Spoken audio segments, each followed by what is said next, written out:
I should be writing number 380 for July 29th, 2017. Hi there, welcome to I Should Be Writing, the podcast for wannabe fiction writers. I'm your host, Mur. And I finally have to admit, it sounds like I did something wrong. I've realized that I have had a mild depressive period, and I don't mind admitting it in the past tense. But even though I have depression and I'm treated for depression, when I get hit with that, I don't like identifying it as depression. Because I guess that means that I'm accepting that things may be rough for a little while. Whereas if I don't admit it, I can just say, well, this was a low energy down day. Just like the 5 days before. And then tomorrow is another low energy down day. But I'm still not depressed. And it's not until I come out of it and I start being productive again and I start feeling better that I realize where I was not a place of health. And I'm still trying to figure out why that's so hard to identify. Even now, I've had, been treated for depression for over a decade. You'd think I'd understand it by now. But I realize that when I get hit with depression, it's not like a sad thing. It is a low energy thing. I have no energy. I don't want to do anything. I don't have any creativity, no desire to write. And then the logical mind sets in and goes, well, you're a writer. You need to write. And then the self-loathing starts, and that's where the sad comes from. Because I look online, and it seems, you see everybody else's, what's the term? You see everybody else's highlight reel. And to you, it seems that everybody else is achieving everything. They've got a new project announced, their new book comes out, they are in the middle of writing something exciting, and you're sitting here going, yeah, I'm not feeling it. So what do they have that I don't have besides a career? They've got a career. I don't have a career. I do. That's the problem, not being able to recognize all that. So, coming out of that is a good thing. But I think one byproduct of the depressive period is I started questioning myself. I'm trying to work on a new project. And the thing is, I know the setting, and I know the main conflict, but I don't know my main character. I've imagined this story with this character in so many vastly different backgrounds. It's dizzying, and I kind of get stuck thinking, well, she's my main character, so I really can't move on without her. I can't do the thing that I tell everybody to do when you've got writer's block, which is write another scene. Well, I can't write another scene because I need to know who she is and what her goals are and what her motivation is. That's step one for me. And questioning everything. I got a really fun idea for a short story, and I haven't written a short story just to write a short story in a long time. And I sat down, and it's fun, and I don't know whether it's science fiction or fantasy. I'll explain a little bit. It takes place on Mars, and it starts with an old woman telling a legendary story. If the story is true, then my story is fantasy, because it could not happen in science. If the story's not true and she's just telling a story to entertain a kid, then it's science fiction because these people are living on Mars and trying to terraform it. And I'm at a point in the story where I kind of need to know which way I'm going, and I'm not sure. But now that I'm feeling better and kind of out of this depressive period, I think that I think I can figure it out. I think I could at least start writing, start going in a direction. And if I find something I don't like, or I, fizzle out, then I'll know that another direction is where I should be going. It's not. Sometimes you write to learn what is not in the story, and it feels like such wasted time, but it's not. What is it? The Edison said he knew 100 ways not to make a light bulb. So along the same lines, but not having to do with actual depression. I remember a story Neil Gaiman told about how after he finished a book, he told somebody, I want to say it was either Gene Wolfe or Terry Pratchett, that now he knew how to write a book. And he felt more confident. And the other person said, no, you know how to write that book. And you're done. So now you have to figure out how to write the next one. And that sounds kind of pithy and something you can put on a card and or an attractive picture of a fountain pen that I'll probably put on the blog just for amusement's sake. But what exactly does it mean? Sorry, I'm fiddling with something and it fell. What exactly does that mean?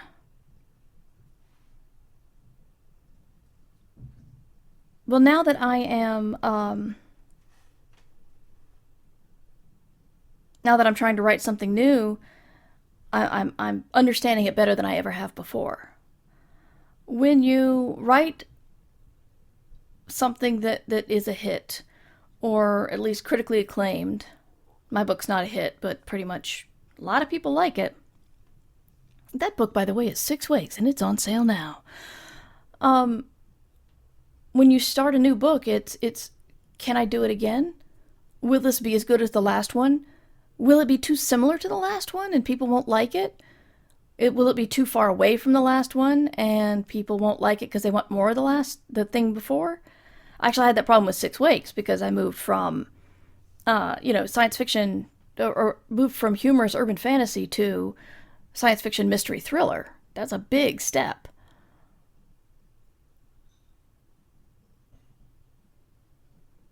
And if your last book didn't do well, you wonder, have I lost it? Can I improve? You tend to compare. If you're not comparing yourself to other writers, you're comparing yourself to yourself in a way that is not productive. Because I say, don't try to compare yourself to other writers, just try to be better than what you wrote yesterday. But that can also weigh you down.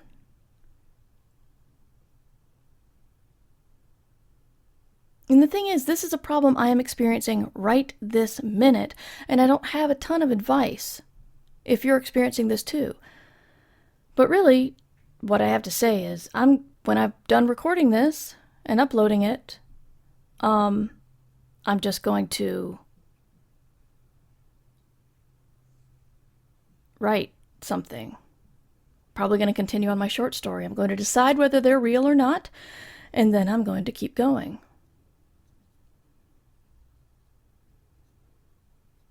Because it feels like every time you have a problem, the way to fix it either involves going for a walk and not looking at your phone. Allow yourself to be bored.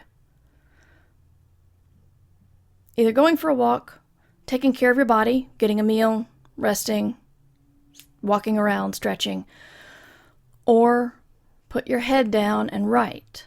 And when I say put your head down, I'm not saying sit unergonomically. I'm saying ignore the news, ignore the people around you, ignore what anyone said about your last book, ignore what your writers group said, ignore what your own editor bully who's sitting on your shoulder and telling you suck, ignore that too. The only thing that exists is the story. So write it. And I'm telling me this as much as I'm telling you. Because since there's no desire for a 6-week sequel from the publisher, I am without contract now. I can write anything. except for sequels to the books that have not been continued. So I have ultimate freedom, and that's terrifying in itself. Because gosh, I could write anything. Got an idea for just a straight mystery novel, no fantastic stuff at all. Got an idea for a very funny women's fic novel. I got all sorts of ideas. How do I decide which one I'm going to go to? And the answer to that is to write down all your ideas so you don't lose them. Pick one and write it. It's like Occam's razor. Usually the simplest explanation is true. Well, in this case, usually the simplest solution will work. So, I want to talk a little bit about conventions. It is convention season, and WorldCon is very soon. I'll be doing a live Ditch Diggers. Matt won't be there, but Alistair Stewart will be, he's publisher of Escape Artist. He will be standing in for Matt, so it should be fun. I've been struggling with a little bit of low self-esteem regarding that too. And I'll just tell you because I really, really doubt anybody involved will be listening to this. But I tried to get a high-profile guest for the live Ditch Diggers. And the first response was a very positive maybe. And then I followed up a couple of weeks later and didn't hear anything. And then I thought, okay, I think I can do this one more time and be assertive. But if I do it any more after that, I'm needy and pushy and can't take a hint. So I asked a third time and still didn't receive anything. And that can hit your ego. I mean, no, I won't be there on that day. No, I have a scheduling conflict. Even a no. I mean, that would hurt, and I'd probably still be having self-esteem issues, but no answer at all just makes me feel insignificant. And I'm not going to tell you who it is, because I'm still a large fan of this person, and I don't really hold a grudge, but it's you look at who other people get on their shows, and you look at the fact that you couldn't get X person, and you think, damn, what's wrong with me? And by you, I mean me, as usual.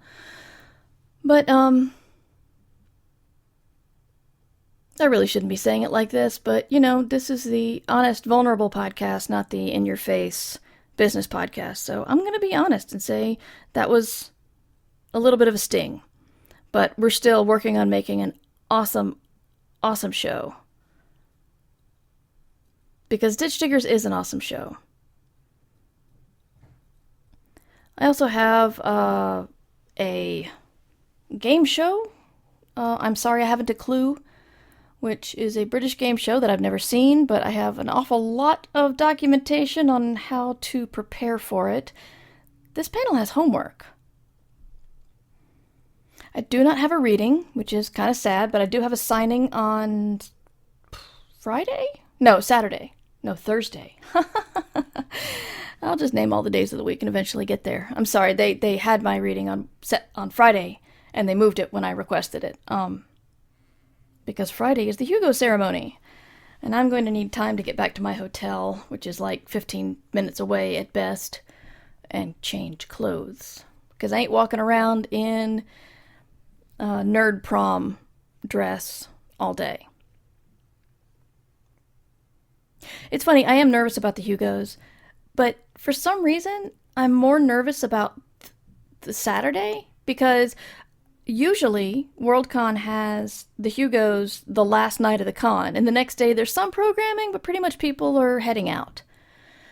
But now it's Friday, and there's a full day of programming on Saturday. And I'm in some of that programming. I've got meetings that day. And part of me wonders if I'm going to be hungover and depressed, or hungover and giddy, I think the only thing I can control is the hangover, so I'll try not to do that. Everything else kind of rests on the Hugos. So it's I am so grateful to everybody who wrote me after my last episode and said that I kind of didn't want to do it because I was down. And but part of the goal is to show honesty, and that writers, if you feel down and unable to create, you're not alone. Even pros feel it. Which I never know should be considered a good thing or a bad thing, because it's a good thing in that you're not alone, but it's a bad thing in that you're going to think, oh crap, it doesn't get any better. The only thing that changes, really, is that you know that this is a temporary thing.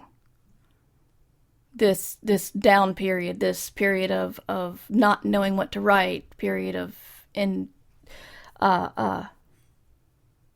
indecisiveness. So, and I'm feeling a lot of stress because the book is coming out soon. And the most recent episodes for people who buy the book will be, wow, I'm depressed. Writing's hard. So, if you are a new listener, this is not how things always are. But this is an honest, vulnerable podcast about a writer's life. And frankly, sometimes this happens. I guess I'm not fully out of my depressive thing because I started talking about WorldCon and going completely negative, which is absolute BS, because I am so excited. I'm so excited to be traveling. I've never been to Finland before. I have so many friends who are going to be there, like Alistair Stewart and Marguerite Kenner from Escape Artists. My co-editor on Escape Pod, Divya Breed, will be there. The artist for John Scalzi's miniatures collection, if you got that, Natalie Metzger, will be there. And I love hanging out with her. Then there's Cameron Hurley and her husband, who's awesome. And then there's Ursula Vernon, who I see almost weekly here, except seeing her in Finland is different, and so that'll be fun. I'll get to hang out with Sarah Gailey, who's up for a Campbell and a Hugo. So there's going to be a lot of amazing people there. I think it's a little too late for me to say, hey, if you haven't considered it, maybe you should go to Finland. I don't think this exciting conversation will change your mind whether you're going or not, but if you are going, I hope to see you there. We have the live ditch diggers. I have a signing. I do not have a reading, which is kind of sad. But then reading stressed me out, so it's also kind of good. But, yeah, I guess that's everything for now. When I get back, the book will be out. The book's coming out August 22nd. So I'll be coming back right before the book comes out and be promoting the book, and very excited. Probably be doing some more giveaways. And I'll be doing more interviews. I've got a slate of people who've been interested in being on the show, and I'm going to do it after the trip, because right now my brain is full of trip and getting work done before the trip. I will also have a podcast that I'm recording today and going to put up for, well, technically a week from now, because this is the podcast for the week of July 24th. Just I'm getting it up at the end of the week. So next week should be a Ditch Diggers, and then the following week you'll have another I Should Be Writing. But I'm recording it now, so even though it'll go up after the Hugos, I won't know whether I will have won or not. Kind of Schrodinger's Hugo there. So anyway, buy my book. I Should Be Writing is coming out August 22nd, but boy, howdy, do pre-orders make a difference in a writer's life. You tell the publisher that there is demand. You tell booksellers that there's demand. And it makes things a lot better. The book that's already out is called 6 Wakes. and it's a clone murder mystery in space, and it gets people talk about it. People like it a lot. I want to talk about a book I haven't read. Alistair and Marguerite, who I mentioned before, gave me a book for my birthday. Everyone is an Aliebn when you're an Aliebn too. It's by Jomny son. If you don't follow him on Twitter, he's you know what? I bet he's going to get a MacArthur Genius Grant at some point, because he's like an architect and a playwright, and at MIT getting his doctorate in something. But he wrote a... if he wasn't all of that, you might call him, the new Shel Silverstein. Because his drawings are simple, but beautiful. His commentary is poignant and cute and funny, but not on a level to where it's annoying. It's you just have to see it. There's a little bit, speaking of Silverstein, there is a little bit of a dig at The Giving Tree, and I find The Giving Tree is a very polarizing book, because some people see it as someone showing the ultimate unconditional love to somebody else, and I see it as codependency, not seeing your own needs and destroying your life for someone who doesn't appreciate you. And in the when you're an alien, everybody else or other people are anyway. In the book, the alien goes up to a tree and asks if it can have a gift, and the tree's like, "Yeah, I decided not to give people things just because they ask, because I feel if I did that every time, that would not turn out well for me." And I put that on Twitter. That amused me so much. But it's a great book, because it's about an alien who comes to Earth to meet humans, and it meets a tree, and it's like, I've met my first human, hooray! And it meets a bear and some bees and a turtle that's convinced that it's a chameleon because it's wearing a sweater that's camouflaged. It's an adorable book, but it does have a plot, and I didn't realize it had a plot until I was nearly done with it, and I realized that everything that had been happening had been leading up to this point in the book, and I just didn't see it because I was so entranced with the writing and the drawing. But it has a lot of comments about art, and it's got a beautiful character of an owl. It says, I'm an owl, and I'm supposed to be wise, but I don't feel wise. And I'm kind of convinced that, someday someone's going to look at me and go, "You're no owl. You're not wise enough." So we have an owl with imposter syndrome in this book. We have a hedgehog who wants to make art and is unsatisfied with the art it makes. And then it sadly says, "I can't art." And it's just a great book for anybody suffering any sort of creative insecurity. And it's not even, pushing, this is not an advertisement. This is I read something that affected me greatly, and you should read it too. I'll put a link to it on the blog, which is at merverse.com. You can email me at mightymur@gmail.com. You can support the Patreon at patreon.com/mightymur. Patreon people will be getting this early, and a longer blog post that I will be putting on my blog. And remember, if you are a Patreon subscriber and you are at a level where you want to meet with me, just contact me and we'll schedule something. And I think that's it. I need to record another one of these and then get some writing done. And then I get to go out for sushi birthday dinner, which is exciting. So I hope you're feeling good. I hope you're feeling at least confident enough to sit down at the desk and write. Or sit down on your couch and write. Just sit down and write. Or stand up and write. Standing desks are a thing now. Whatever, but you should be writing.